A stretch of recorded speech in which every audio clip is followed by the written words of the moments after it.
कहानी की शुरुआत होती है मेल लीड की एंट्री से, जिसका नाम है बेक साओन, जो साउथ कोरिया के प्रेसिडेंट का स्पोक्स पर्सन है। तो आज वो ब्रिटिश एम्बेसडर के एक इवेंट पे आया था, जिसे थोड़ी देर में ड्रामा की फीमेल लीड ज्वाइन करती है, जिसका नाम है होंग हीजू, जो कि बोल नहीं सकती और वो एक साइन लैंग्वेज इंटरप्रेटर है। तो दोनों को ऐसे साथ देखकर वहाँ मौजूद सारे लोग उनके बारे में गॉसिप करने लगते हैं कि साउन के साथ ये लड़की है कौन, इनका क्या रिलेशन है, वगैरह वगैरह। जो तक साउन कहता है कि नर्वस मत हो, ये लोग तुम्हें नहीं मुझे देख रहे हैं, ये लोग तुम्हारे बारे में जानने के लिए क्यूरियस हैं, पर याद रखना हमारे रिलेशनशिप के बारे में किसी को भी कुछ भी पता चलना नहीं चाहिए, इसीलिए ऐसा कुछ भी मत करना जिससे हमारे बारे में किसी को भी मिसअंडरस्टैंडिंग हो या कोई रूमर फैले। तो अब इनके बारे में अच्छे से जानने के लिए हमें एक दिन पहले का फ्लैशबैक दिखाया जाता है। हीजू एक न्यूज चैनल के स्टूडियो में थी, जहां अपना साइन लैंग्वेज का काम कंप्लीट करके जाने ही लगी थी कि तभी साउन का प्रेस रिलीज लाइव होता है, जो यहाँ मौजूद सभी लोग देख रहे थे। न्यूज एंकर यूरी, जो इस कहानी की सेकंड फीमेल लीड है, जो साउन की बहुत बड़ी फैन है, क्योंकि साउन भी पहले एक न्यूज कास्टर था। लेकिन स्क्रीन पर साउन को देखकर हीजू को तो बहुत ही ज्यादा गुस्सा आता है, वो मिडिल फिंगर दिखाकर चली जाती है। तो यहाँ हमें पता चलता है कि साउन और हीजू की 3 साल पहले शादी हो चुकी है, लेकिन उन दोनों की शादी एक सीक्रेट है, जिसके बारे में उनके फैमिलीज के अलावा और किसी को भी नहीं पता। तो उनकी शादी कैसे और क्यों हुई ये हमें आगे पता चलेगा। तो साउन अपना प्रेस मीटिंग खत्म करके अपने ऑफिस चला आता है। इधर हीजू अपनी माँ और अपनी मदर इन लॉ के साथ होती है। तो साउन के डैड थे एक प्रेसिडेंशियल कैंडिडेट और हीजू के स्टेप डैड थे एक बहुत बड़ी कंपनी के चेयरमैन। तो इन दोनों फैमिलीज का बहुत पुराना कनेक्शन था। तो साउन की मम हीजू से जॉब छोड़कर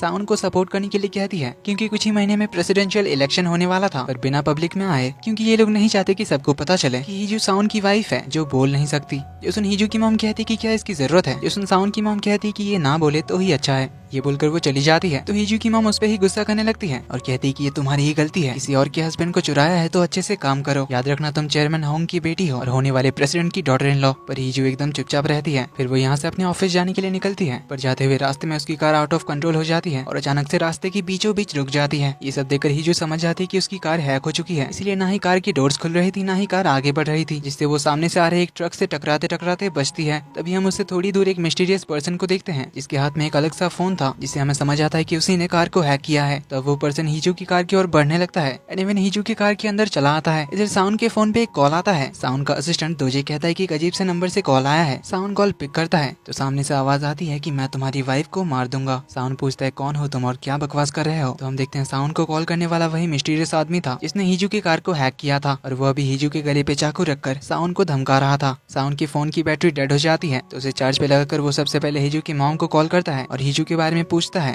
हीजू की मॉम कहती है कि वो मेरे साथ ही थी, लेकिन वो काफी देर पहले घर के लिए निकल चुकी है। ये जानकर वो रिलैक्स होता है और दोजे से उस किडनैपर के नंबर को ट्रेस करने के लिए कहता है। थोड़ी देर बाद फिर से वही किडनैपर कॉल करता है, तो साउन उसे कहता है कि मार दिया मेरी वाइफ को। तू जानता भी है किससे बात कर रहा है, मेरी वाइफ है कौन, क्या तुझे पता भी है। किडनैपर कहता है कि मैंने तुम्हारी वाइफ के गले पे चाकू रखा हुआ है, अगर कॉल काटा तो तेरी वाइफ का गला काट दूंगा। साउन तंग आकर कहता है कि मजाक के मूड में बिल्कुल नहीं हूँ मैं, इसलिए तुम जो भी हो ये प्रैंक कॉल करना बंद करो। किडनैपर कहता है कि मैं सच में मार दूंगा। साउन कहता है हाँ तो मार दे। कहता है अभी नहीं, अभी तो पैसों की बात करनी बाकी है। साउन कहता है तेरी जो भी डिमांड है तू करता रहे, मुझे कोई फर्क नहीं पड़ता, इसलिए दोबारा कॉल मत करना। ये बोलकर कॉल काट देता है। जो सुन किडनैपर को गुस्सा आ जाता है, वो कुछ वायर से हीजू का गला घोटने लगता है। कार आउट ऑफ कंट्रोल होने लगती है, तो किडनैपर उसे छोड़ देता है, अच्छे से चलाने के लिए कहता है। देन कहता है ये मजाक नहीं है, समझी ना। तो तेरा हस्बैंड इसे मजाक क्यों समझ रहा है, क्या तेरे हस्बैंड को तेरी चिंता नहीं है। मैं अभी उसे दोबारा कॉल करूंगा, अगर उसने मेरी बात नहीं मानी तो फिर तुम मरने वाली है। दोबारा कॉल करता है, लेकिन साउंड कॉल पिक नहीं कर रहा था। तो किडनैपर गुस्से में हीजू की गर्दन पे कट मार देता है और गुस्से में इधर उधर लात मारने लगता है। देन कहता है इट्स ओके,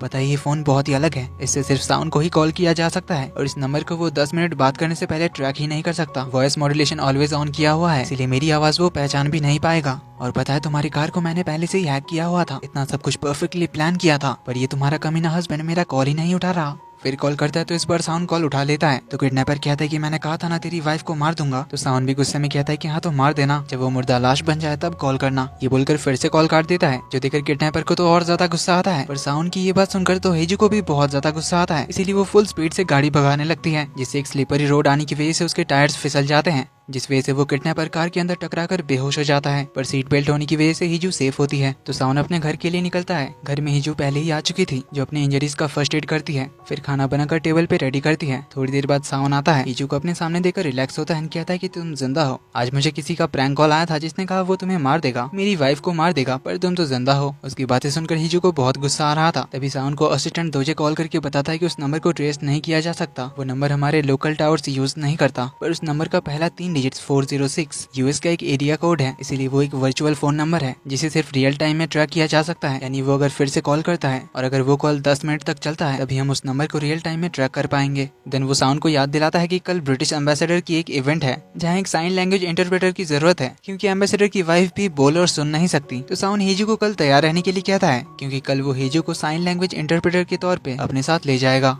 पर हीजू उसकी बात का कोई रिस्पॉन्स नहीं देती। अपने रूम में आती है तो हीजू की मॉम कॉल करती है, जो हीजू को ही सुना रही थी और डांट रही थी कि अब तक तुमने अपने हस्बैंड के साथ अच्छे रिलेशन भी नहीं बनाए, जरूरत पड़े तो प्लास्टिक सर्जरी करा लो, शेप में रहो, और भी बहुत कुछ सुनाती है। तो उनकी बातें सुनकर हीजू अपने शादी के दिन को याद करती है। 3 साल पहले वो शादी के लिए तैयार होकर बैठी थी, तभी अचानक से उन कुछ डॉक्यूमेंट्स लेकर आया और उससे कहा कि ये वेडिंग ड्रेस तुम्हारा नहीं है, इसे उतार दो, तुम बस मेरी वाइफ की जगह ले रही हो, हमारी शादी प्राइवेट रहेगी, इसीलिए तुम्हें किसी के सामने मेरी वाइफ होने की एक्टिंग करने की जरूरत नहीं पड़ेगी। जो सुन हीजू सब कुछ उतारने लग जाती है तो उसके ड्रेस उतारने से पहले साउन उसे अपना कोट पहना देता है और उसे एक मैरिज कॉन्ट्रैक्ट पे साइन करने के लिए देता है, जिसकी क्लॉज से हीजू कभी भी डिवोर्स इनिशिएट नहीं कर सकती, स्पेशली किसी इलेक्शन के टाइम नहीं। और थर्ड, साउन की वाइफ के रूप में हीजू का नाम और चेहरा कभी भी पब्लिकली डिस्क्लोज नहीं किया जाएगा। अगर हीजू ने इनमें से कोई भी क्लॉज तोड़ा तो हीजू को 2 बिलियन वॉन की पेनल्टी भरनी होगी। हीजू साइन कर देती है तो साउन उसे एंगेजमेंट रिंग पहना देता है और उसे कहता है कि इस गलतफहमी में मत रहना कि हम एक मैरिड कपल हैं, क्योंकि तुम्हें एक हॉस्टेज की तरह मेरे पास भेजा गया है। तो इस तरह से इनकी शादी कभी भी पब्लिकली डिस्क्लोज नहीं की गई थी। तो हीजू एक साइन लैंग्वेज सेंटर का भी हिस्सा थी। तो अगले दिन अपने ऑफिस में हीजू बहुत ही गुस्से वाले, धमकाने और डांटने वाले डायलॉग्स का रिहर्सल कर रही थी, क्योंकि उसे साउन पे अपना गुस्सा निकालना था। तो शाम को दोनों एम्बेसडर के इवेंट पे पहुंचते हैं। तो इस एपिसोड की शुरुआत में जितना दिखाया गया था उसके बाद से सीन कंटिन्यू होता है। दोनों को साथ देकर सभी लोगों के बीच गॉसिप शुरू हो गई थी, पर उन पे ध्यान न देते हुए साउन हीजू को लेकर एम्बेसडर से मिलने आता है। तो उन दोनों के बीच की बातों को हीजू एम्बेसडर की वाइफ को साइन लैंग्वेज में बता रही होती है, जो देख एम्बेसडर हीजू को साउन की वाइफ समझ लेता है। तो हीजू इशारों में बताती कि मैं बस एक इंटरप्रेटर हूँ, हमारे बीच कोई पर्सनल रिलेशनशिप नहीं है। साउन को तो समझ नहीं आया कि हीजू ने इशारे में क्या कहा, पर एम्बेसडर उसे थैंक यू कहते हैं उनकी वाइफ के लिए इंटरप्रेटर लाने के लिए, जिसपे साउन कहता है कि एक्चुअली मेरी वाइफ को भी डिसेबिलिटी है। एम्बेसडर कहते हैं कि कभी मैंने आपकी वाइफ को आपके साथ नहीं देखा, आपको उन्हें भी लाना चाहिए था, हमारी मुलाकात हो जाती। इस पे साउन कहता है कि एक्चुअली मेरी वाइफ मेरी कमजोरी है। जो सुनकर हीजू को तो बहुत गुस्सा आता है। तो साउन आगे कहता है कि क्योंकि मैं गवर्नमेंट के लिए काम करता हूँ, इसलिए मुझ पे ऑनलाइन काफी अटैक्स होते हैं, इसलिए मैं नहीं चाहता कि मेरी वजह से मेरी वाइफ को ऑनलाइन हेट या अटैक्स फेस करना पड़े। तभी उसे दोजे मैसेज करके बताता है कि सब कुछ रेडी है, अगर अब उस 406 का कॉल आया तो अब हम उसे ट्रैक कर पाएंगे, बस आप 10 मिनट तक उसे उलझा कर रखना। तो हीजू यहाँ से ड्रिंक करने चली जाती है। अब उसे ज्यादा ड्रिंक करता हुआ देखकर साउन मना करता है। हीजू फोन में टाइप करके उसे कहती कि अगर हो गया तो मैं यहाँ से जा रही हूँ। इस पे साउन कहता है कि तुम अभी नहीं जा सकती, जब तक मैं यहाँ हूँ तब तक मेरे साथ रहना होगा, कुछ प्रॉब्लम है, पैर दर्द कर रहे हैं तो बैठ जाओ और ज्यादा ड्रिंक करना बंद करो। जो सुन अब हीजू से साइन लैंग्वेज में कहने लगती है कि क्या तुम्हें लगता है कि मैं सुन नहीं सकती या मुझे कोई इमोशन फील नहीं होते, मैं कितनी हर्ट हूँ तुम्हें कभी दिखता भी है, और क्या कहा मैं तुम्हारी कमजोरी हूँ, अगर कमजोरी होती तो तुम्हें मुझे प्रोटेक्ट करना चाहिए, और कल तुमने क्या किया।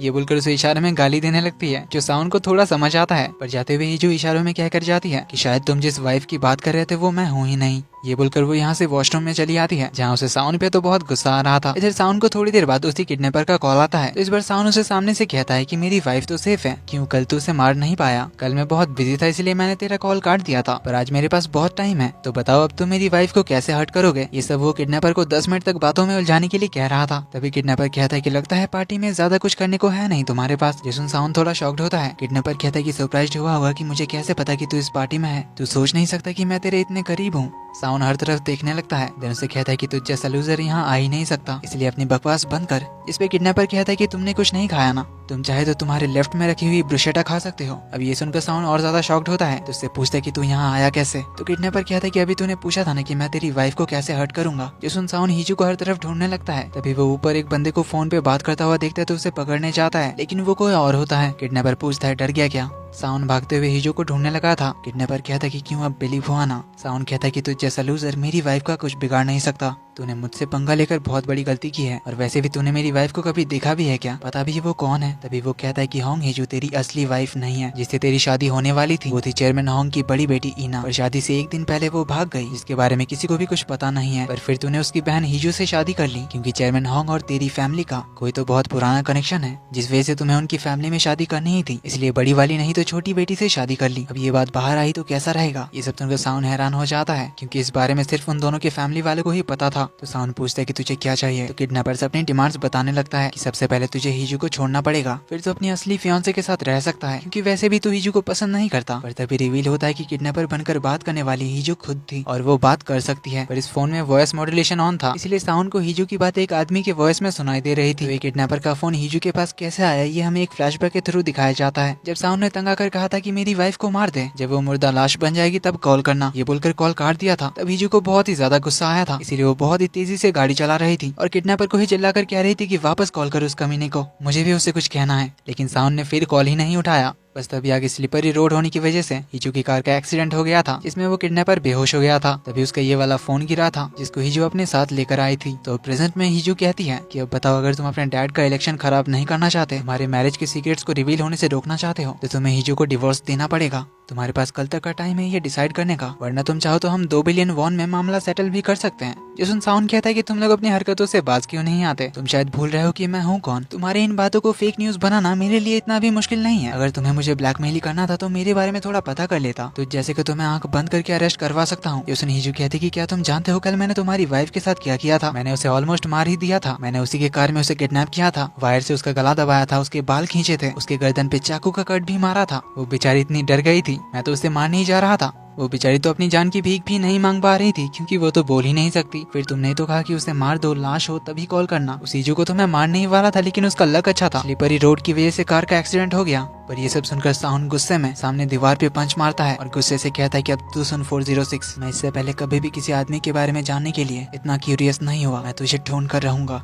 अब मैं तुम्हें अरेस्ट नहीं करवाऊंगा, मैं खुद तुम्हें पकड़ूंगा। 10 मिनट पूरे होने वाले थे, इसलिए हीजू घबरा कर कॉल काट देती है, क्योंकि उसे भी याद था कि 10 मिनट तक उनका कॉल कोई ट्रैक नहीं कर सकता। पर हीजू को बहुत डर लग रहा था, क्योंकि उसने एग्जैक्ट 10 मिनट पे कॉल काटा था कि कहीं साउन को पता न चल जाए कि किडनैपर बनकर वो खुद ही कॉल कर रही थी। इसीलिए वो ये सोचकर बहुत घबरा रही होती कि उसे मेरी बात पे यकीन हुआ होगा या फिर मैं पकड़ी जाऊंगी। इसी के साथ एपिसोड 1 यहीं पे खत्म होता है। तो एपिसोड 2 की शुरुआत वहीं से होती है जहाँ पिछला एपिसोड खत्म हुआ था। हीजू डरते डरते वॉशरूम से बाहर आती है, लेकिन उसके थोड़ी दूर में साउन को देखकर वो दूसरी ओर जाने लगती है। साउन उसे देख लेता है और उसकी तरफ आने लगता है। हीजू डर के मारे अपने पर्स को पीछे छुपाने लगती है, पर साउन उसे अपने साथ एक खाली कमरे में ले आता है, जहाँ उसके पास आते हुए उसे फोन दिखाने के लिए कहता है। हीजू नर्वस होकर अपना नॉर्मल फोन निकालती है, तो साउन उसके करीब आकर उससे पूछता है कि कल क्या तुम्हारी कार का कोई एक्सीडेंट हुआ था? हीजू हाँ में सर हिलाती है, तो साउन एक्सीडेंट का टाइम पूछता है। तो हीजू वही टाइम बताती है जब साउन को किडनैपर का कॉल आया था। अपने फोन में टाइप करके बताती है। साउन को तो बहुत गुस्सा आ रहा था, क्योंकि उस किडनैपर की बात सच निकली थी। देन वो हीजू को चेक करने लगता है कि उसे चोट लगी है या नहीं, जहाँ उसके गर्दन पे चाकू के कट का निशान दिख जाता है और गला दबाने का भी निशान था। जो देख साउन उसे गुस्से में पूछता है कि क्या है ये, कौन था वो, क्या तुमने उसका चेहरा देखा?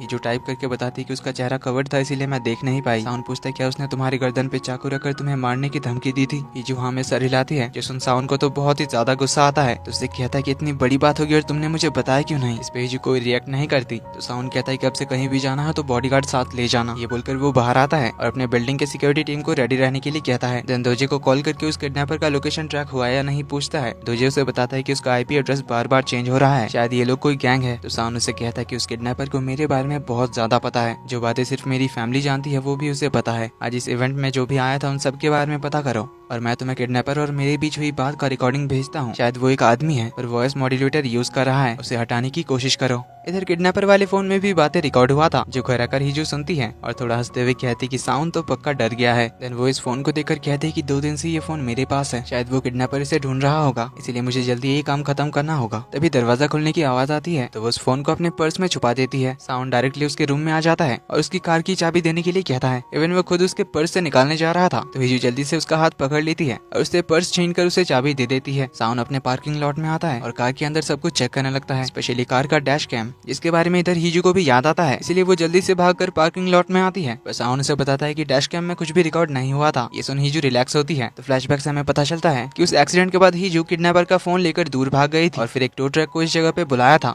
जिससे पहले ही वो किडनैपर भाग चुका था। कमिंग बैक टू प्रेजेंट, एक बाइक उनके करीब से आ रही थी, तो साउन जल्दी से हीजू को अपनी तरफ खींच लेता है। देन उसे कहता है कि कल से काम पे जाने की जरूरत नहीं है। देन हीजू लिखती है कि कल मुझे हमारी डायरेक्टर के साथ कोर्ट जाना है इंटरप्रेटर के काम के लिए। तुम्हारी माँ ने भी मुझे ये काम छोड़ने के लिए कहा है, लेकिन मैं करना चाहती हूँ। साउन कहता है फिर सिक्योरिटी को अपने साथ रखना, पर हीजू मना कर देती है। तो साउन किसी को कॉल करता है और हीजू के कार के डैश कैम फुटेज को रिकवर करने के लिए कहता है। देन वो अपनी मॉम के साथ लंच करने आता है, जो उसे इलेक्शन टाइम में अपने डैड को सपोर्ट करने के लिए कहती है, जिस पे साउन कुछ भी नहीं कहता। मॉम कहती है तुम जरा अपनी वाइफ को इलेक्शन से दूर ही रखना, पता नहीं पर मुझे वो ठीक नहीं लगती। साउन कहता है आप ही लोग तो चाहते थे मिस्टर हॉन्ग की बेटी के साथ मेरी शादी कराना, इवन ब्राइड बदलने के बाद भी आप लोग ये रिश्ता जोड़ना चाहते थे। आखिरकार मिस्टर हॉन्ग ने ही हमारी फैमिली के पुराने स्कैंडल्स को छुपाने में मदद की है। इधर हीजू अपना कोर्ट का काम खत्म करके वॉशरूम में आती है, पर तभी हम एक मिस्टीरियस पर्सन को उसी वॉशरूम की ओर जाता हुआ देखते हैं। हीजू बाहर उसकी परछाई देखकर डर जाती है। तो इसके बाद से हीजू यहाँ पे किसी को नहीं मिल रही थी। साउन ने फिर भी एक फीमेल गार्ड को हीजू की सिक्योरिटी के लिए भेजा था, जो उसे हीजू की अपडेट्स दे रही थी, पर अचानक से हीजू कहीं नहीं दिख रही थी, इसीलिए वो उसे हर जगह ढूंढने लगती है। इधर साउन ऑफिस आ जाता है, जहाँ दोजे उसे बताता है कि उसने सब कुछ चेक कर लिया है। कल उस इवेंट में कोई भी ऐसा सस्पिशियस बंदा नहीं था, शायद हमें पुलिस की हेल्प लेनी चाहिए, क्योंकि किसी ने आपकी वाइफ को किडनैप करने की कोशिश की थी। इस पे साउन उससे पूछता है कि क्या तुमने कभी मेरी वाइफ को देखा है? क्या मैंने कभी भी अपनी वाइफ के बारे में कुछ भी बात की है? नहीं ना,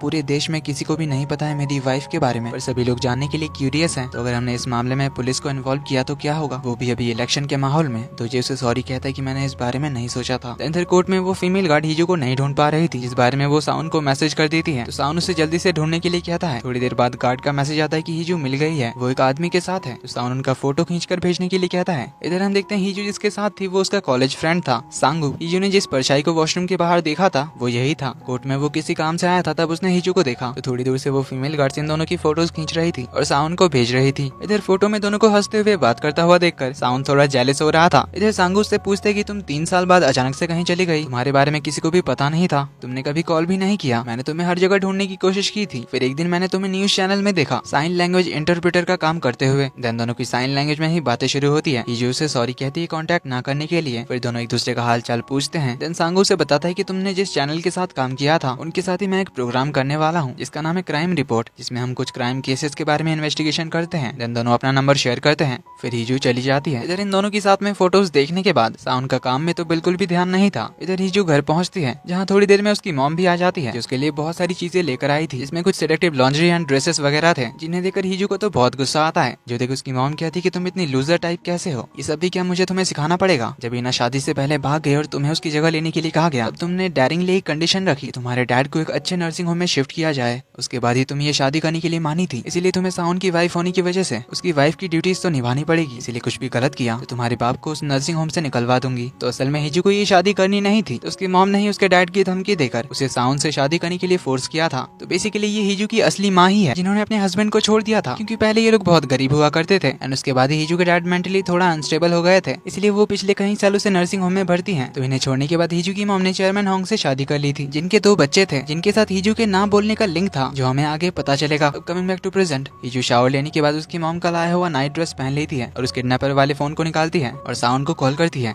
अब हीजू साउन से डिवोर्स लेना चाहती थी, पर शादी के टाइम जिस कॉन्ट्रैक्ट को साइन किया था उसकी वजह से हीजू डिवोर्स इनिशिएट नहीं कर सकती, पर इस किडनैपर के फोन की वजह से उसे एक नया चांस मिल गया है, इसके जरिए वो साउन को ब्लैकमेल करके डिवोर्स लेना चाहती है। तो इस नाइट ड्रेस में अपने थाइस की फोटो खींचकर साउन को भेजती है, कहती कि क्या अब तक तुमने डिसाइड नहीं किया? साउन पूछता है क्या है? हीजू कहती है तुम कैसे हस्बैंड हो, अपनी वाइफ की फोटो नहीं पहचान पा रहे हो? ये तुम्हारी वाइफ की थाइस है, अब मैं इस फोटो को किस तरह से यूज करूंगा ये तुम खुद सोच लो। साउन कहता है ऐसे फेक फोटो से तुम क्या ही कर लोगे? हीजू कहती है अब तक अपनी वाइफ की बॉडी पहचान नहीं पाए, उसके थाई पे एक यूनिक मोल है, कभी देखा नहीं क्या? क्या तुमने अपनी वाइफ को कभी नेकेड नहीं देखा? जो सुन साउन को तो और ज्यादा गुस्सा आ रहा था, इसीलिए अब साउन उल्टा उससे सवाल पूछने लग जाता है ताकि किडनैपर के बारे में उसे कुछ पता चले, पर हीजू भी सामने से उल्टा जवाब देती है और उसे गुस्से में कह देती कि अगर मेरी बात पे बिलीव नहीं होता तो जाके अपनी वाइफ की थाइस चेक कर लेना, पता चल जाएगा ये उसकी फोटो है या नहीं। ये बोलकर कॉल काट देती है, पर इस बार 10 मिनट से ज्यादा इनकी बात हो चुकी थी, इसलिए इस बार फोन के लोकेशन के बहुत करीब पहुंच चुके थे, लेकिन अभी सियोल के ही 3 अलग एड्रेस दिखा रहे थे। तो साउन अपनी टीम को और अच्छे से ट्राई करते रहने के लिए कहता है और दोजे को उस फोटो की ओरिजिन पता करने को कहने ही जा रहा था, पर वो रुक जाता है क्योंकि पिछली बार की तरह वो कोई गलती नहीं करना चाहता, जैसा उसने किडनैपर की बात को मजाक में लेकर किया था, इसीलिए वो यहाँ से घर के लिए निकलता है। लेकिन इधर हीजू सोच में पड़ गई थी कि कहीं साउन उसके थाइस चेक करने ना आ जाए। इस बारे में सोच कर उसे तो नींद भी नहीं आ रही थी। अभी वो दरवाजा ओपन होने की आवाज सुनती है, इसीलिए वो ब्लैंकेट के अंदर घुसकर सोने की एक्टिंग करती है। साउन डायरेक्टली हीजू के रूम में ही आता है और उसके ब्लैंकेट को हटाने की कोशिश करता है, लेकिन हीजू ब्लैंकेट को और जोर से पकड़ के रखती है, पर साउन जोर से ब्लैंकेट को खींच देता है, जिस चक्कर में वो उसके ऊपर गिर जाता है। तो हीजू दूसरी साइड फेस कर लेती है। तो साउन उठ जाता है और उसे बताता है कि प्रेसिडेंशियल ऑफिस में एक साइन लैंग्वेज इंटरप्रेटर ऑपरेटर की जरूरत है, तुम चाहे तो उसके लिए अप्लाई कर सकती हो, तुम ही तो काम करना चाहती थी ना, तो अपनी काबिलियत से वो पोजीशन हासिल करके दिखाओ, ये बताकर चला जाता है। एंड हीजू वाज लाइक अचानक से बस ये बताने आया था। साउंड डाइनिंग टेबल को देखकर 3 साल पहले उनकी शादी की पहली रात को याद करता है। हीजू खाना बनाकर उसका वेट करते करते सो गई थी, जिसे साउंड प्यार से देख रहा था। फिर उसके सामने जाकर बैठता है। खाना खाने के बाद हीजू उसे डांस करने के लिए बुलाती है, जिसमें वो बहुत ज्यादा नर्वस थी। अब वो ये सब रोमांटिक माहौल बनाने के लिए कर रही थी, जो कि उसकी मॉम ने कहा था। ये साउंड नोटिस करता है तो उसे अपनी तरफ देखने के लिए कहता है और उसके पास आकर बताता है कि क्या तुम्हें एक टेप चाहिए, मेरे लिए फीलिंग्स डेवलप मत करना,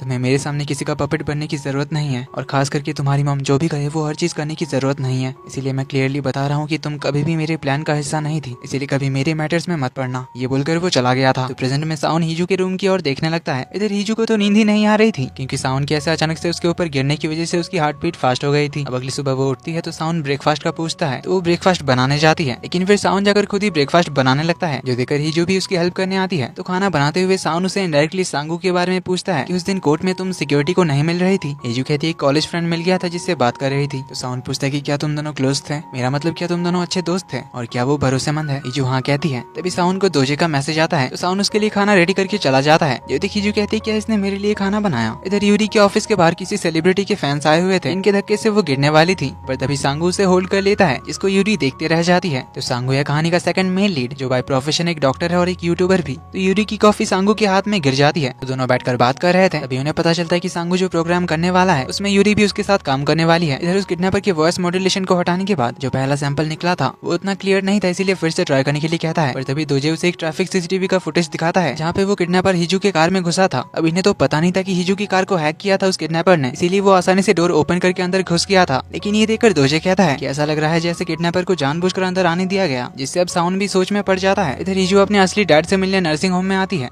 हीजू बस उनके साथ ही बोलकर बात करती है, क्योंकि एक उसके डैडी हैं जो हीजू की केयर करते हैं। इधर साउंड अपने एक रिपोर्टर फ्रेंड को इस किडनैपर की फोटो भेजने वाली बात को किसी और के नाम पे बताता है, जो उसमें रिपोर्टर कहता है कि एक आदमी किसी की वाइफ की प्राइवेट फोटो उसके हस्बैंड को भेजकर डिवोर्स देने की धमकी देता है। इसका तो एक ही मतलब है कि उस आदमी के वाइफ का उस ब्लैकमेलर के साथ अफेयर चल रहा है। अब अपने फ्रेंड की ये बात सुनकर और दोजे ने जो उस किडनैपर की कार में घुसने वाली बात कही थी, ये सब याद करके वो सोच में पड़ जाता है। रात के 10 बज गए थे, तभी किडनैपर का फिर से इसे कॉल आता है। तो साउंड कॉल उठाकर तुरंत काट देता है। हीजू को समझ नहीं आ रहा था कि इसने कॉल क्यों काटा, तो वो दोबारा करती है। तो साउंड कॉल पिक करता है, कहता है कि शायद तुम मुझसे बात करने के लिए कुछ ज्यादा ही उतावले हो रहे हो, मैं अभी थोड़ा बिजी हूँ, इसलिए 5 मिनट बाद कॉल करो। तो हीजू एग्जैक्टली 5 मिनट बाद फिर से कॉल बैक करती है। साउंड कॉल पिक करता है, लेकिन उनकी कुछ बात होने से पहले हीजू को एक ब्लास्ट की आवाज आती है और कॉल कट हो जाता है। तो हीजू फिर से कॉल ट्राई करती है, लेकिन उसका फोन अनरीचेबल आ रहा था, इसीलिए वो घर चली आती है और घर पे साउंड को ढूंढने लगती है, लेकिन उसे साउंड घर में नहीं मिलता। तो वो फिर से उसका कॉल ट्राई करती है, लेकिन फोन उसका अब भी अनरीचेबल आ रहा था। तो वो वहीं उसके आने का वेट करते हुए बैठे बैठे सो जाती है। पर सुबह उसका टीवी में उसे न्यूज मिलती है कि साउंड का ऑफिस जिस बिल्डिंग में है वहाँ पे कल रात को उसमें एक ब्लास्ट हुआ है, और जिस मास्क पहने बंदे ने ये किया है उसका सीसीटीवी फुटेज भी दिखाया जाता है। इसके साथ रिपोर्टर एक धमकी भरा कॉल रिकॉर्डिंग भी सुनाते हैं, जो कि वही कॉल रिकॉर्डिंग था जो कि उस असली किडनैपर ने साउंड को धमकाते हुए कहा था कि मैं इसे मार दूंगा, तुम्हारे पास कल तक का टाइम है, या तो मुझे 2 बिलियन वॉन दो वरना मैं मार दूंगा। बस इतना ही रिकॉर्डिंग रिपोर्टर्स को दी गई थी। अब ये सुनकर हीजू तो डर जाती है, क्योंकि ये बातें तो किडनैपर के फोन से कहा गया था, जो कि इस वक्त हीजू के पास है। तभी यहाँ पे साउंड आ जाता है, जिसकी हालत खराब थी, उसके कपड़े खराब हो गए थे, कपड़े पे खून लगा था। वो डायरेक्टली हीजू के पास आता है और उसे डाइनिंग टेबल पे बिठा कर कहता है कि कुछ दिन से जो भी हो रहा है उसका कोई सेंस नहीं बन रहा। हीजू के बारे में कोई ऐसी बात नहीं है जो मैं नहीं जानता, पर सच्चाई क्या है ये मुझे पता करना है, इसलिए कोऑपरेट करो। ये बोलकर उसकी ड्रेस हटाने लग जाता है। हीजू उसका हाथ पकड़ के रोकती है, पर साउंड कहता है कि तुम खुद हटाओगी या मैं करूँ। अब उसे ऐसे देखकर हीजू तो बहुत घबराने लगती है। इसके साथ ही हमें 3 साल पहले का एक सीन दिखाया जाता है। साउंड की शादी होने की एक रात पहले ईना ने साउंड को शादी कैंसिल करने की धमकी दी थी, वरना वो साउंड की फैमिली के सीक्रेट्स को रिवील कर देगी। ये देखकर साउंड ने उससे पूछा था कि क्या सच में हीजू की शादी जोंगवा फैमिली के बेटे से हो रही है। ईना ने कहा था हाँ, पर वो आदमी बहुत घटिया है, लेकिन हीजू की माँ वो कमी नहीं है जो अपने फायदे के लिए हीजू को उस आदमी को बेच सकती है। जो देखकर साउंड ने कहा था कि शादी कल ही होगी, पर मेरी दुल्हन तुम नहीं तुम्हारी बहन होगी। इसी के साथ एपिसोड 2 यहीं पे खत्म होता है। तो एपिसोड 3 की शुरुआत होती है साउंड के ऑफिस में ब्लास्ट होने के जस्ट कुछ देर पहले से।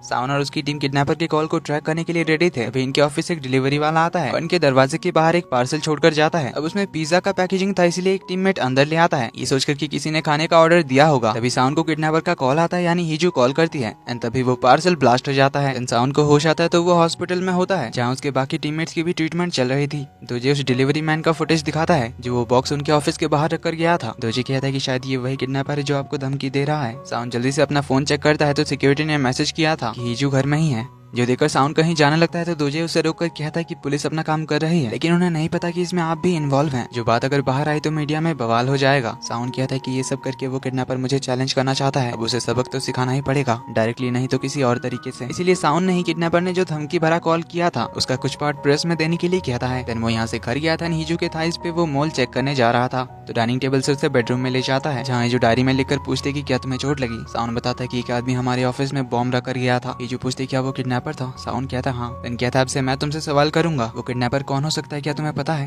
हीजू नाम में सर हिलाती है तो साउन उसके करीब आते हुए कहता है कि पर ऐसा क्यों लगता है कि वो किडनैपर तुम्हें अच्छी तरह से जानता है, इवन तुम्हारे प्राइवेट चीजों के बारे में भी जानता है। ये बोलकर फिर से उसके थाइस की और ड्रेस हटाने लगता है। इधर हीजू तो घबराने लग जाती है कि कहीं इसने उस थाइस के फोटो के बारे में पूछा तो। पर इससे पहले हीजू उसे धक्का मार देती है और लिखकर पूछती कि ये तुम क्या कर रहे थे, वो किडनैपर मेरे बारे में क्या जानता और तुम क्या चेक कर रहे थे। उसने पहले मुझे किडनैप किया, फिर तुम्हें हर्ट किया और तुम ये क्या कर रहे थे। साउन कहता है तो तुम्हें सच में पता नहीं मैं क्या कर रहा था। अभी दोजे का कॉल आ रहा था तो साउन उसे सॉरी कहता है जो किया उसके लिए। देन उसकी ड्रेस ठीक करके बाहर चला आता है, अपने रूम में जाता है जहाँ दोजे उसे बताता है कि पुलिस का कहना है कि ये किसी सीरियल आर्सेनिस्ट का काम है जो पिछले 6 महीने में शहर के कई जगहों पर आग लगा चुका है। पर साउन को यकीन था कि ये किडनैपर ही था जिसने उस आर्सेनिस्ट के आड़ में ये किया है, इसीलिए पुलिस जो कर रही है करने तो हम अपनी इन्वेस्टिगेशन करेंगे, क्योंकि जब ये ब्लास्ट हुआ तब मैं किडनैपर के साथ फोन पे था, यानी उसका कोई साथी जरूर है। इधर हीजू बाहर से उसकी बातें सुनने की कोशिश कर रही थी। उसकी बात खत्म हुई तो वो जल्दी से हॉल में आकर टूटे ग्लास के टुकड़े उठा रही थी तो साउन आकर उसका फोन लाने के लिए कहता है। हीजू अपने रूम जाकर पहले तो उस किडनैपर के फोन से अपने सारे फोटोज को डिलीट करती है, देन स्विच ऑफ करके टेबल के नीचे छुपा देती है, फिर अपना फोन लाकर साउन को दे देती है। साउन कहता है शायद तुम्हारा फोन भी हैक्ड हो सकता है, इसे मैं चेक करवा के वापस कर दूंगा, तब तक तुम सेफ्टी के लिए घर पे ही रहना।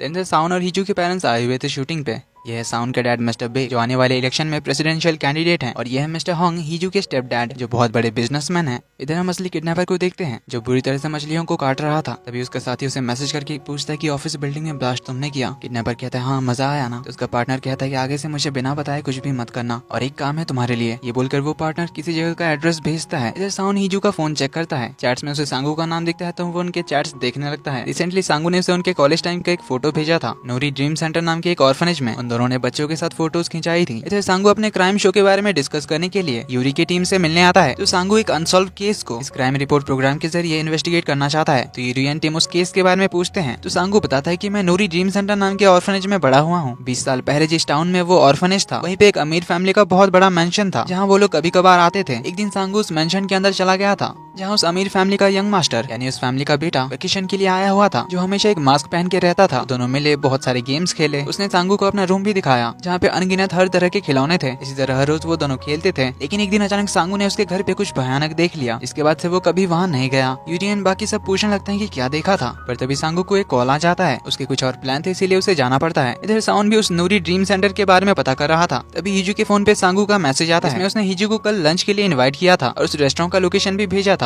तो साउन उस रेस्टोरेंट के बारे में देख ही रहा था। तभी यूरी का उसे मैसेज आता है कि होप आपका दिन अच्छा गया होगा एंड एंजॉय योर लंच। क्योंकि यूरी साउन की बहुत बड़ी फैन थी, उसे देखकर ही वो न्यूज एंकर बनी थी, इसीलिए वो साउन को ऐसे मैसेजेस भेजती रहती थी। तो अगले दिन हीजू और सांगू उस रेस्टोरेंट पे लंच करने आए थे जहाँ थोड़ी देर में यूरी आती है। अब क्योंकि वो इन दोनों को ही जानती थी इसीलिए इनसे बात करने आती है, पर वो अभी आने वाले अपने गेस्ट के बारे में बात करते हुए बहुत ही ज्यादा एक्साइटेड हो जाती है। इसीलिए इन्हें कहती है कि जब मेरे गेस्ट आएंगे तो उन्हें प्लीज घूरना मत। थोड़ी देर में यहाँ साउन एंट्री मारता है तो यूरी उठकर उसे हाई कहती है, जो देखकर हीजू और सांगू पीछे देखते हैं। साउन को देखकर हीजू तो अपना चेहरा छुपाने लग जाती है, पर साउन को तो पता ही था कि वो यहाँ आने वाली थी, इसलिए उसने जानबूझकर यूरी को लंच पे इनवाइट किया था। तो वो यूरी से पहले हीजू के पास आकर रुकता है, उनसे कहता है इंटरप्रेटर होंग हीजू। कट होता है तरह में साउन के ऑफिस को दिखाया जाता है जहाँ पुलिस कुछ पूछताछ करने आई थी। तभी बिल्डिंग के नीचे से आवाज आने लगती है। ये लोग देखते हैं तो किसी ने डस्टबिन में आग लगा दिया था। सभी नीचे आते हैं। तभी दोजे एक मास्क पहने बंदे को छुपते हुए देखता है तो उसे पकड़ने के लिए उसके पीछे भागता है। तो काफी दौड़ाने के बाद वो उसे पकड़ ही लेता है। इधर रेस्टोरेंट में चारों साथ में ही लंच करने बैठ जाते हैं। सांगू हीजू के लिए खाने को स्मॉल पीसेस में करके देता है, जो उसे देखकर साउन तो जेलस हो रहा था। यूरी साउन को बताती है कि हीजू और सांगू कॉलेज के फ्रेंड्स हैं। मैं और सांगू एक प्रोग्राम के लिए साथ में काम कर रहे हैं। मैं और हीजू भी साथ में काम कर चुके हैं, इसलिए हम तीनों एक दूसरे को पहचानते हैं। पर आप मिस हीजू को कैसे जानते हो? साउन बताता है कि ब्रिटिश एम्बेसडर के एक इवेंट में इन्होंने हमारी मदद की थी, तब से मैं इन्हें जानता हूँ। अब असल में साउन यहाँ स्पेशली सांगू के बारे में जानने के लिए आया था, इसीलिए वो सांगू के बारे में ही लगातार सवाल करे जा रहा था। जो देखकर सांगू उससे पूछता है कि क्या आपको मुझ में इंटरेस्ट है? साउन हाँ कहता है, जो सुनिए तीनों चौंक जाते हैं। तो हीजू वॉशरूम के बहाने से उठ जाती है। तभी साउन को दोजे का कॉल आता है, इसलिए उठकर साइड में बात करने जाता है, जहाँ दोजे उसे बताता है कि वो सीरियल आर्सनिस्ट पकड़ा गया है जो 6 महीने से आग लगा रहा था, लेकिन इसने हमारी बिल्डिंग पे ब्लास्ट नहीं किया है, यानी पक्का है कि ये उसी किडनैपर का काम है। तभी हीजू उसके पीछे से आती है और फोन पे टाइप करके पूछती है कि तुम यहाँ क्या कर रहे थे, मेरा फोन तुमने हैक हुआ है या नहीं चेक करने के लिए लिया था, या फिर मुझ पे नजर रखने के लिए। साउन पूछता है क्या तुम मुझसे कुछ छुपा रही हो। हीजू लिखती है क्या तुम्हें मुझ पे और सांगू पे डाउट है। जो भी रीजन हो, सांगू बुरा इंसान नहीं है। वो लिखी रही थी कि साउन उसका फोन छीन लेता है और पूछता है कि तुमने कहा था कि वो तुम्हारा कॉलेज फ्रेंड है, क्या तुम उसे अच्छी तरह से जानती हो जो इतने टाइम बाद अचानक से तुम्हारे सामने आ गया। अगर उसे तुम इतनी अच्छी तरह से जानती हो तो मेरा क्या, मुझे तुम कितनी अच्छी तरह से जानती हो। वैसे भी हम तो 20 सालों से एक दूसरे को जानते हैं ना, तो बताओ तुम मुझे अच्छी तरह से जानती हो। मुझे लगता था कि मैं तुम्हें बहुत अच्छी तरह से जानता हूँ, पर शायद नहीं।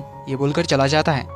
तभी हीजू को उसकी डायरेक्टर ऑफिस बुलाती है। इधर साउन सांगू से उसका बिजनेस कार्ड मांगता है, चला जाता है। हीजू भी इन्हें बाय कर अपने ऑफिस चली जाती है, जहाँ पे उसकी डायरेक्टर भी उसे प्रेसिडेंशियल ऑफिस में इंटरप्रेटर के जॉब के लिए अप्लाई करने के लिए कहती है, क्योंकि हीजू ने साउन के अब तक के सारे प्रेस कॉन्फ्रेंस के वीडियोस को देखकर साइन लैंग्वेज प्रैक्टिस किया था, और अब तो साउन की स्पीच के साथ हीजू की साइन लैंग्वेज इंटरप्रिटेशन 100% सिंक हो जाती है। इसलिए डायरेक्टर कहती है कि ये तुम्हारे लिए बहुत ही अच्छा मौका है। इधर साउन दोजे को सांगू का कार्ड देता है और उसके बारे में सब कुछ पता करने के लिए कहता है, तो दोजे बताता है कि इसका एक यूट्यूब चैनल भी है, 2 लाख से ज्यादा फॉलोअर्स है, लड़कियों में बहुत ही ज्यादा फेमस है। साउन पूछता है लड़कियों में फेमस क्यों है। दोजे कहता है क्योंकि इसकी फिजिक अच्छी है, डॉक्टर होकर भी ये रेगुलरली वर्कआउट वगैरह की वीडियोस डालता है, जिसके साथ ही अनसॉल्व मिस्टीरियस क्राइम केसेस को भी कवर करता है। तो साउन कहता है इसके बारे में जो भी पता चले वो सब पता करो। इधर हीजू घर जाने के लिए ऑफिस के पार्किंग लॉट में आती है, जहाँ कार के अंदर आते ही ऑटोमेटिकली रेडियो ऑन हो जाता है और किडनैपर के फोन नंबर से एक सॉन्ग रिक्वेस्ट की जाती है, जिसका नाम था कॉल मी नाउ। तो वो गाना प्ले होने लगता है। हीजू कुछ भी करके ये रेडियो बंद नहीं कर पा रही थी, जिससे तो वो बहुत ही ज्यादा घबरा जाती है और एग्जिट गेट खुलते ही जल्दी से घर के लिए निकल जाती है। घर आकर वो जल्दी से किडनैपर वाले फोन को स्विच ऑन करती है और सोच में पड़ जाती है कि क्या किडनैपर को पता है कि फोन मेरे पास है। तभी साउन के आने की आवाज आती है, तो हीजू फोन छुपाकर बाहर आती है। साउन उससे पूछता है कि कहाँ जा रही हो। हीजू कहती है कन्वीनियंस स्टोर से बियर और आइसक्रीम लाने। साउन कहता है तुम रुको मैं लेकर आता हूँ। ये बोलकर वो लाने चला जाता है। तो हीजू किडनैपर वाले फोन से उसे फिर कॉल करती है, तो साउन उससे कहता है कि कहीं डर तो नहीं गया ना 406। हीजू कहती है लगता है तुमने मेरे धमकी को हल्के में ले लिया, इसीलिए मैंने वो ब्लास्ट तुम्हें इसका सीरियसनेस समझाने के लिए किया है। तो बताओ तुमने क्या डिसाइड किया। तो उल्टा साउन उससे पूछता है कि मेरे हीजू को छोड़ने से तुम्हें क्या फायदा होगा। जो सुन हीजू के पास तो कोई जवाब ही नहीं होता। साउन फिर पूछता है तुम हमारा डिवोर्स करा के क्या हासिल करना चाहते हो।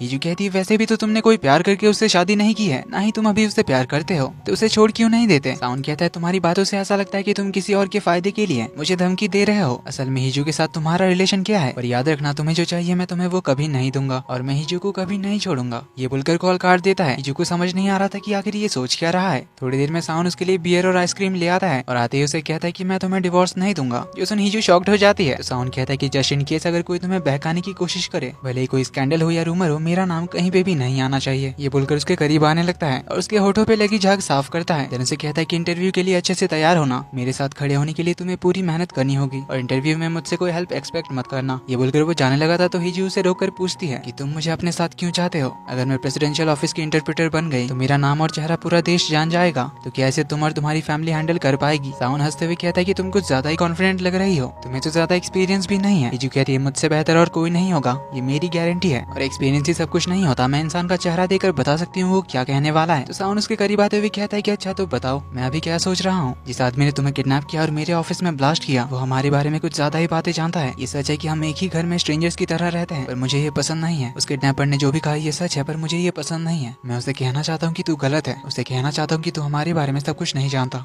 ये बोलकर वो हीजू के रूम में चला जाता है। हीजू उसके पीछे पीछे आती है, तो देखती है साउन तो उसके बेड पे लेट गया है और हीजू को सोने आने के लिए बुलाता है। हीजू से घूरने लगती है, तो साउन कहता है कि मैं तुम्हें नहीं काटूंगा। फिर भी वो खड़ी रहती है, तो साउन लाइट्स ऑफ कर देता है और कहता है फिर जो भी मन करे कर लो। पर हीजू लाइट्स ऑन करती है। साउन कहता है कहीं तुम्हें डर तो नहीं लग रहा कि मैं कुछ कर दूंगा तो फिर सपना देखती रहो, अगर कुछ करना होता तो पहले कर लेता, या फिर कहीं तुम मुझे देखकर कंट्रोल नहीं कर पाओगी, ये सोचकर तुम्हें डर लग रहा है। अगर ऐसा है तो मत ही आओ। पर ये सुन हीजू उसका पिलो छीन लेती है और उसके साइड में लेट जाती है। वो दूसरी ओर फेस करने जा रही थी, तो साउन अपनी तरफ फेस करने कहता है और बताता है कि उसे मेरे ऑफिस के बारे में पता है, तो घर का भी पता होगा, इसीलिए हमारा घर भी पूरी तरह से सेफ नहीं है। इसलिए आज रात सारी चिंता छोड़कर आराम से सो जाओ और अपने किडनैपिंग के दिन के बारे में भूल जाओ। जो भी सुना वो सब कुछ भूल जाओ। हीजू अपने मन में कहती कि तुमने उस दिन जो कहा था क्या वो सब कुछ भूल जाओ। साउन अपनी आंखें बंद करता है, तो हीजू उसे कुछ देर देखती रहती है, देन वो भी सो जाती है। तभी साउन अपनी आंखें खुलता है, उठ के चला जाता है। तभी हमें हीजू के एक बुरे सपने के जरिए उसके ना बोलने का रीजन पता चलता है। तो 20 साल पहले हीजू की मॉम चेयरमैन होंग के साथ रहती थी, जिनके 2 बच्चे थे, एक बेटा और एक बेटी। एक दिन तीनों बच्चे घूमने गए थे, तभी उनके कार का एक्सीडेंट हो गया था, जिसमें चेयरमैन चेयरमैन होंग का बेटा मारा गया था और उनकी बेटी डेथ हो गई थी। यानी उस एक्सीडेंट के बाद से ईना को सुनाई नहीं देता है, लेकिन हीजू को कुछ भी नहीं हुआ था। हीजू को जब हॉस्पिटल में होश आया तब उसकी माँ उसे पागलों की तरह डांटने लगी, तुम ठीक कैसे हो सकती है, तुम्हें कैसे कुछ भी नहीं हुआ। हीजू रोने लग गई थी तो उसकी माँ जोर से उसका मुंह बंद करने लग गई थी। उसे दर्द हो रहा था फिर भी उसकी माँ हाथ नहीं हटा रही थी। तभी उन्हें कुछ सूझता है, कहती कि चुपचाप रहना, अब से तुम कुछ नहीं बोलोगी,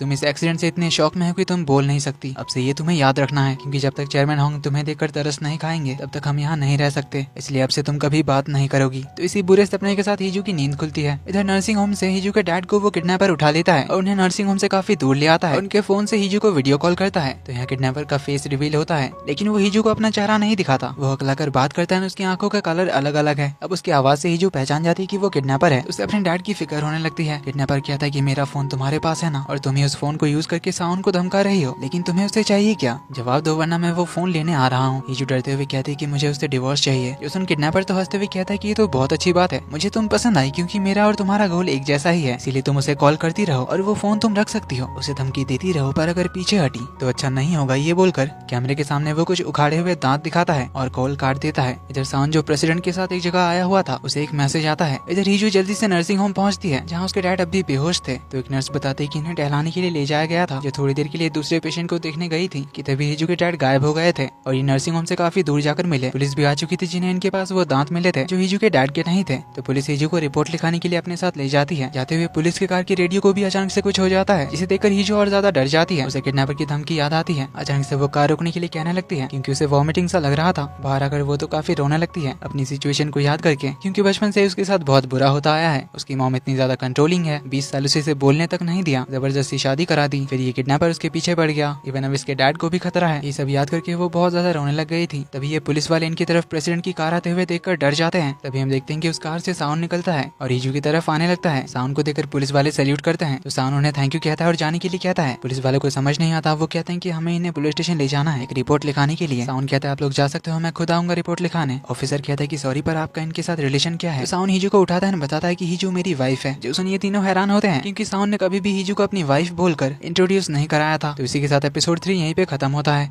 तो एपिसोड 4 की शुरुआत में हमें साउंड को प्रेसिडेंट के साथ दिखाया जाता है, जिनके जाने के बाद साउंड के फोन पे नर्सिंग होम से कॉल आया था क्योंकि हीजू के डैड के केयरटेकर के पास साउंड का नंबर था। तो साउंड को पता चल गया था कि हीजू के डैड नर्सिंग होम में नहीं मिल रहे थे, जिस बारे में पता चलते ही प्रेसिडेंट के चीफ ने साउंड से प्रेसिडेंट की कार ले जाने के लिए कहते हैं क्योंकि प्रेसिडेंट की कार को कोई नहीं रोक सकता। तो इस तरह से साउंड नर्सिंग होम जाते हुए हीजू के पास पहुंचा तो उसने ऑफिसर्स को बताया कि हीजू मेरी वाइफ है, इसीलिए मैं बाद में रिपोर्ट लिखाने आऊंगा, पर वो इस बात को ऑफिसर से सीक्रेट रखने के लिए कहता है। तो ऑफिसर साउंड के साथ एक फोटो खिंचाने की रिक्वेस्ट करता है, जिसपे साउंड कहता है कि मैं जब पुलिस स्टेशन आऊंगा तब जरूर खिंचाऊंगा और आपको मेरी ये पर्सनल बातें सीक्रेट रखनी पड़ेगी। ये बोलकर वो हीजू को अपने साथ ले गया। कार में उसे बताया कि तुम्हारे डैड के नर्स के पास मेरा नंबर था, इसीलिए उन्होंने मुझे कॉल कर दिया था, पर अब हमें तुम्हारे डैड को दूसरे नर्सिंग होम में शिफ्ट करना पड़ेगा। बट डोंट वरी, तुम्हें अपने डैड के बारे में चिंता करने की जरूरत नहीं है, मैं सब कुछ संभाल लूंगा। जो सुन हीजू अपने डैड के बारे में सोचकर रोने लग जाती है। अब रोने की आवाज को तो वो नहीं रोक सकती। जो सुन साउंड कहता है कि तो तुम ऐसे आवाज कर सकती हो। हीजू चुप हो जाती है। उन कहता है डोंट वरी, मैं तुम्हें रोने से नहीं रोक रहा, तुम्हें जितना रोना है रो सकती हो। इधर रात को यूरी अपने रेगुलर रेस्टोरेंट आई होती है जहाँ सांगू भी पहले से आया हुआ था। तो दोनों साथ में ही खाना खाने बैठ जाते हैं। यूरी जो बहुत ही चुलबुली टाइप सी लड़की थी, आते ही वो सांगू को टीज करते हुए फ्लर्ट करने लग जाती है। दोनों अपने बारे में थोड़ा कैजुअली बात करते हैं, देन अपने आइडल्स एंड क्रश के बारे में बात करते हैं। सांगू बताता है कि उसे काफी टाइम से किसी पे क्रश है, जो यूरी तुरंत गेस कर लेती है। तो सांगू को हीजू पे क्रश था, जो यूरी को उस दिन साथ में लंच करते हुए समझ में आ गया था।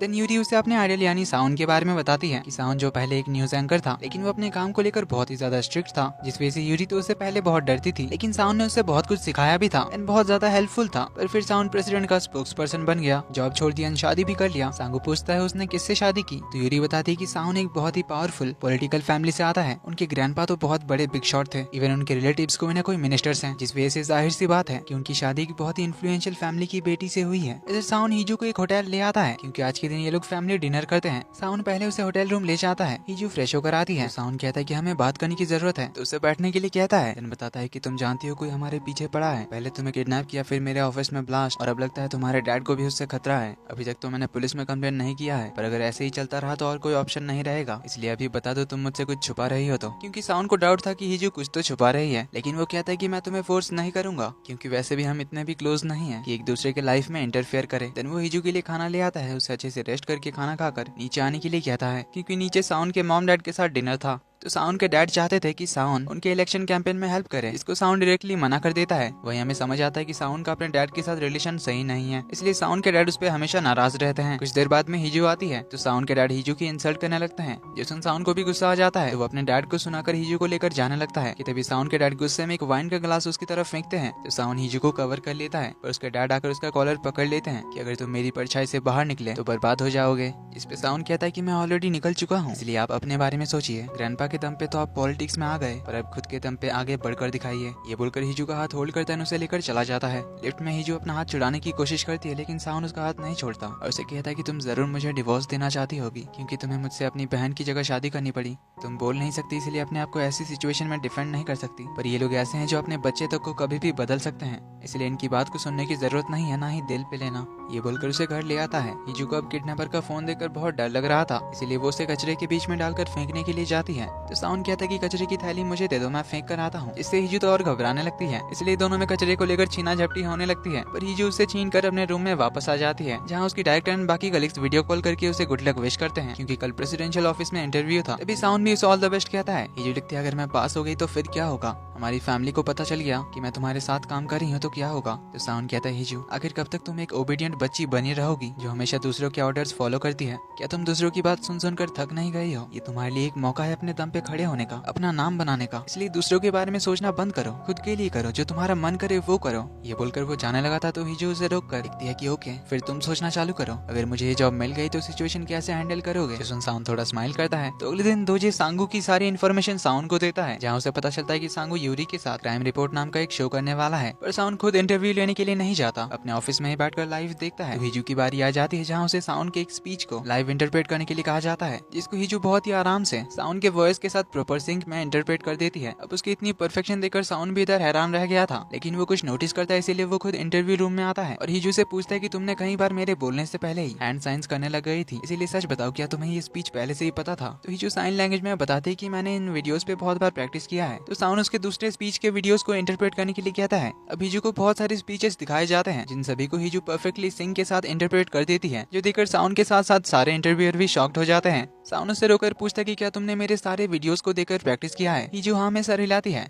तो साउन कहता है, यानी तुमने मेरे सारे स्पीचेस को मेमोराइज कर लिया है? हिजू कहती है, नहीं, मैंने आपकी वीडियोस को देखकर बहुत ज्यादा प्रैक्टिस किया है। साउन कहता है, ऐसा कैसे हो सकता है कि तुम रैंडमली मेरे किसी भी स्पीच को इतने परफेक्टली मेरे वॉइस के साथ अपने हैंड मूवमेंट्स को मैच कर सकती हो? हिजू साइन लैंग्वेज में कहती है, क्योंकि मैं पागल हूँ। जो सुन सब लोग तो स्माइल करने लगते हैं। हिजू बताती है, आपकी स्पीच ब्रीफिंग से ऑब्सेस्ड थी, हमेशा से ही मेरा सपना था साइन लैंग्वेज इंटरप्रेटर बनना, इसीलिए मैंने आपकी सारी वीडियोस देखकर इंटेंस प्रैक्टिस की, आपके लिप मूवमेंट्स को पढ़ा, आपके बोलने के तरीके को पढ़ा, आपको मिमिक किया, बहुत ज्यादा प्रैक्टिस की। जो सुन सब लोग तो और शॉक्ड होते हैं। तो साउन पूछता है, क्या तुम सच में कुछ बोल नहीं सकती? अगर तुम्हें ये जॉब मिल गई तो स्पोक्स पर्सन की टीम के साथ तुम कैसे बात करोगी? हिजू पूछती है कि आपको साइन लैंग्वेज आती है? नहीं आती तो मैं आपको सिखा दूंगी, फिर आपको भी समझ आएगा कि इंटरप्रेटर आपकी बात को सही से कन्वे कर पा रहा है या नहीं। अगर आप सीख लेंगे तो मेरे साथ कम्युनिकेट करने में आपको ही आसानी होगी। लेकिन साउन उसे अभी जो बोलेगा ऑन द स्पॉट इंटरप्रेट करने के लिए कहता है, जो बातें उसने किसी भी स्पीच में नहीं कही। तो वो एक मैरिड कपल की स्टोरी बताता है, जिसमें उस कपल के बीच में कम्युनिकेशन नहीं थी, कभी अपनी फीलिंग्स को एक्सप्रेस नहीं किया, पर अगर अब वो ट्राई करें तो क्या वो अपने रिलेशनशिप को एक नॉर्मल कपल की तरह ठीक कर सकते हैं? तो ये साउन अपनी ही कहानी बता रहा था, जिसको हिजू परफेक्टली इंटरप्रेट कर देती है। इसको देखकर अगेन सब लोग सरप्राइज्ड रह जाते हैं। तो साउन बाहर चला आता है और हिजू की बातों के बारे में सोचकर कहता है कि क्या हो तुम। देन इधर हम देखते हैं चेयरमैन होंग की बड़ी बेटी यानी हिजू की स्टेप सिस्टर होंग ईना कोरिया वापस आ जाती है। साउन ने हिजू के डैड को एक बहुत बड़े प्राइवेट हॉस्पिटल में शिफ्ट कर दिया था, जहाँ की सिक्योरिटी बहुत टाइट है। तो हिजू अपने डैड से मिलने जाती है, जहाँ उसके डैड के लिए बहुत सारी चीजें रखी हुई थी, जो देखकर हिजू पूछती कि डैड ये सब किसने किया? अब हिजू के डैड जो बात सुनते थे उसे रिपीट किया करते थे। तो जब साउन इनसे मिलने आया था तब उसने कहा था कि डोंट वरी डैड, चाहे कुछ भी हो जाए मैं हिजू को हमेशा प्रोटेक्ट करूंगा। तो हिजू के डैड यही बात रिपीट करते हैं, तो वो समझ जाती है कि साउन यहाँ आया था। लेकिन अब वो साउन के बारे में सोचने लग जाती है, क्योंकि वो कभी रूड बिहेव करता है तो कभी बहुत प्यार से, कभी बहुत हार्श होता है तो कभी बहुत काइंड। तो अपने डैड से कहती कि मैं उसे समझ नहीं पा रही हूँ। इधर इंटरव्यूअर टीम ने हिजू को ही सिलेक्ट किया था, जिस बारे में वो साउन को बताने आते हैं। साउन उनके सामने कुछ खास रिएक्ट तो नहीं करता, लेकिन वो बहुत खुश होता है। हिजू का नाम देकर वो अपने एक बचपन के टाइम को याद करता है। होंग फैमिली और बेक फैमिली फ्रेंड्स थे, इवन दोनों फैमिली आसपास ही रहते थे, इसीलिए एक दूसरे के घर आना जाना लगा ही रहता था। तो एक दिन होंग फैमिली के घर पे साउन और उसकी फैमिली आई थी। सभी लोग खाना खाने बैठे थे। साउन को खाने के लिए सी फूड दिया गया था, जो उसे बिल्कुल भी पसंद नहीं था, पर उसकी मॉम उसे जबरदस्ती खाने के लिए कहती है और कहती है मेरे बेटे को फिश पसंद है। जो सुन साउन चुपचाप से खा लेता है। उनके जाने के बाद वो नीचे देखता है, तब वो हिजू को देखता है, जिसको बहुत भूख लगी थी और उसे सी फूड खाना था। लेकिन उसकी मॉम उसे डाइट वाला कोई थोड़ा सा खाना खाने के लिए देती है, जो उसे खाना नहीं था, पर उसकी मॉम उसे वही खाने के लिए कहकर लेकर चली जाती है। तो उनके जाते ही साउन नीचे आता है और हीजू को साइड में ले आता है और उसे अपनी सी फूड वाली प्लेट खाने के लिए दे देता है, जिसको हीजू बहुत जल्दी जल्दी खाने लगती है क्योंकि अगर उसकी मॉम ने देख लिया तो उसे डांटेगी। तब साउन ने उसका नाम पूछा था, तब हीजू ने उसके हाथ में अपना नाम लेकर बताया था। तो साउन हीजू की फोटो देकर यही याद करता है और कहता है तुम इतनी जल्दी इतनी बड़ी कैसे हो गई। तभी उसे हीजू थैंक यू मैसेज करती है उसके डैड के लिए इतना करने के लिए, जो देख साउन स्माइल करता है। तभी इधर हीजू को ईना के एक पोस्ट का नोटिफिकेशन आता है जिससे वो समझ जाती है कि ईना कोरिया आ चुकी है, जिससे उसे फिर से याद आता है किस तरह उसकी माँ ने उसे ईना की जगह लेकर साउन से शादी करने के लिए फोर्स किया था। तो वो अपने वेडिंग रिंग को निकालती है, उसे देखकर याद करती है, जिसे साउन ने पहनाने के बाद कहा था कि इसे संभाल कर रखना, इसकी असली ओनर आ गई तो इसे वापस करना पड़ेगा। जो याद करके वो उस कचरे से किडनैपर वाले फोन को निकाल लेती है। इधर साउन यूरी को कॉल करता है और सांगू के बारे में उसे जो भी पता है बताने के लिए कहता है। अब यूरी उससे बात करने के एक्साइटमेंट में ये बता देती है कि सांगू एक ऑर्फनेज में पला बढ़ा है। साउन कहता है नूरी ड्रीम सेंटर में ना, जिसका पहले नाम था सिनिल चाइल्ड केयर सेंटर। यूरी यहाँ कहती है। तभी साउन को किडनैपर के नंबर से कॉल आता है। हीजू कहती है तुमने पूछा था ना कि तुम्हारा डिवोर्स कराकर मुझे क्या हासिल होगा, उसका जवाब है मेरे पास, होंग ईना। उससे वापस आकर अपनी जगह भी तो चाहिए, वैसे भी तुम और तुम्हारी फैमिली तो उसे ही चाहते थे, हीजू तो जस्ट एक रिप्लेसमेंट थी, इसीलिए हीजू को छोड़ दो। साउन कहता लगता है तुम्हें सब कुछ नहीं पता, इसीलिए मैं तुम्हें बता रहा हूँ। ईना के गायब होने से पहले जिससे वो आखिरी बार मिली थी वो मैं था, शायद तुमने इस बारे में अच्छे से पता नहीं किया। तो हीजू पूछती है तुम दोनों ने किस बारे में बात की। साउन कहता है कि हमने एक डील की थी जिसके हिसाब से ईना कभी भी मेरी वाइफ नहीं बनेगी। जो सुन हीजू शॉक्ड हो जाती है। तो साउन कहता है कि लगता है तुम जिस इरादे से मुझे ब्लैकमेल कर रहे थे मैंने उस मोटिव को ही खत्म कर दिया। जो सुन हीजू कॉल काट देती है क्योंकि साउन घर पहुंच गया था। तो वो हीजू के पास आता है, उसे सॉरी कहता है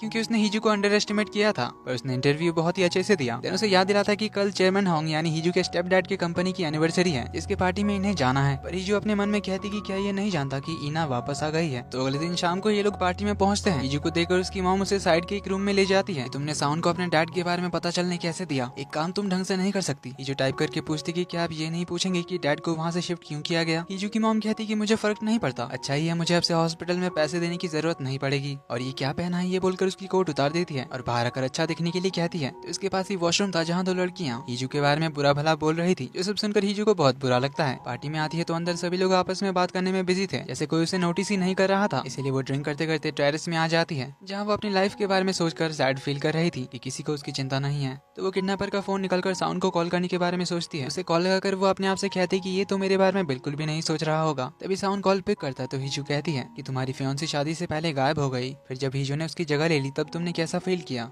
जरूर अच्छा तो नहीं लगा होगा, वो बहुत बेचारी थी, उसकी कोई सोशल स्किल्स नहीं है, ना ही सक्सेसफुल है, वो बस किसी सप्लीमेंट्री पेजेस की तरह थी जो तुम्हें ईना के साथ फ्री में मिल गई। ये बात वो भी जानती है। ये सब छोड़कर वो बाहर आना चाहती है, लेकिन उसकी हिम्मत नहीं होती। उसे अमीर फैमिलीज पसंद नहीं है, पर उसे ये लग्जरियस लाइफ जीकर कंफर्ट मिला। वो कायरो की तरह पैसों के सामने झुक गई। पर साउंड कहता है नहीं, वो ऐसी नहीं है। वो अपने आसपास के एनवायरनमेंट को ऑब्जर्व करती है। उसके पास सोशल स्किल्स नहीं है, ये भी गलत है। लोग पहले से ही उसे रूडली बात करते हैं, इसीलिए वो ज्यादा घुलती मिलती नहीं है। और वो पैसों के सामने कभी नहीं झुकी। वो बस अपनी माँ से थोड़ा ज्यादा प्यार करती है, इसीलिए उनकी सारी बात मानती है, चाहे वो सही हो या गलत। ये सब बताते हुए वो हीजू को हर जगह ढूंढने लगता है। उसे आगे बताता है कि एक टाइम ऐसा था जब मुझे भी खाना या बोलना पसंद नहीं था। मेरे चारों ओर बस बुरे लोग थे, लालची लोग जो बहुत बात करते थे। अब एक सिर्फ हीजू थी जो सबसे शांत थी। मैंने जब उसे देखा तो पता नहीं मुझे एक अजीब सी शांति मिली। उसे देखकर मुझे कंफर्ट मिला। और तुमने क्या कहा, हीजू एक सप्लीमेंट्री पेज है?